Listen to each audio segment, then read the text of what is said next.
हर साल की तरह इस बार भी गांव में होली की कहानी की तैयारियां जोरों पर थी। चारों तरफ रंग बिरंगे गुलाल की थालियां सजी थी और ढोलन गाड़ों की थाप गूंज रही थी। लेकिन इस बार की होली की कहानी कुछ अलग थी। गांव के बीचों बीच बनी पुरानी हवेली, जो सालों से खामोश पड़ी थी, इस बार चर्चा का केंद्र बन गई थी। लोग कहते थे कि हवेली में कोई रहस्य छिपा है और होली के दिन वो रहस्य सामने आने वाला था। कहानी की शुरुआत होती है नन्ही राधिका से, जो अपने दादाजी की बताई होली की कहानी सुनकर बड़ी हुई थी। दादाजी हमेशा कहते, होली सिर्फ रंगों का त्योहार नहीं, बल्कि मन के भावों को उजागर करने का मौका है। राधिका को यह बातें बचपन से आकर्षित करती थी।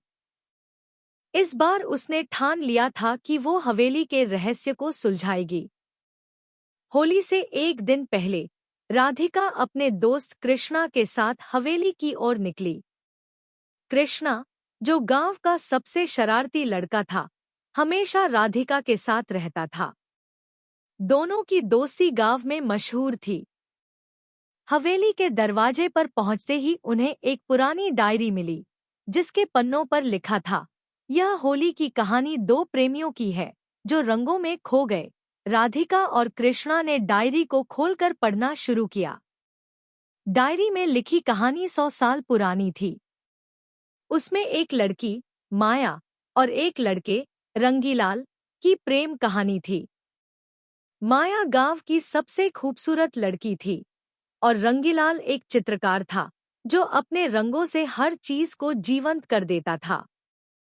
दोनों की मुलाकात एक होली के दिन हुई थी, जब रंगीलाल ने माया के चेहरे पर गुलाल लगाया था। उस एक पल में दोनों के दिल रंगों से भर गए। लेकिन उन होली की कहानी अधूरी रह गई थी। गांव वालों ने उनके प्यार को स्वीकार नहीं किया और माया को हवेली में कैद कर दिया गया। रंगीलाल हर होली पर हवेली के बाहर रंग बिखेरता रहा, यह उम्मीद करते हुए कि माया एक दिन बाहर आएगी। राधिका की आंखों में आंसू आ गए। उसने कृष्णा से कहा, यह होली की कहानी हमें पूरी करनी होगी।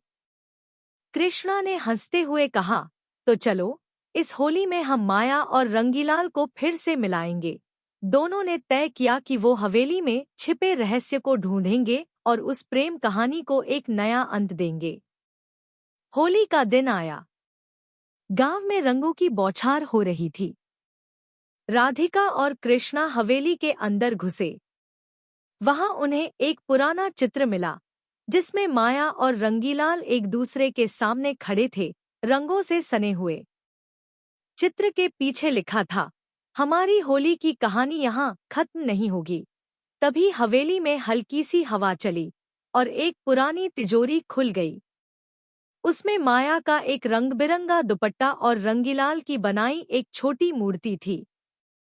राधिका ने दुपट्टे को उठाया और उसे हवा में लहराया।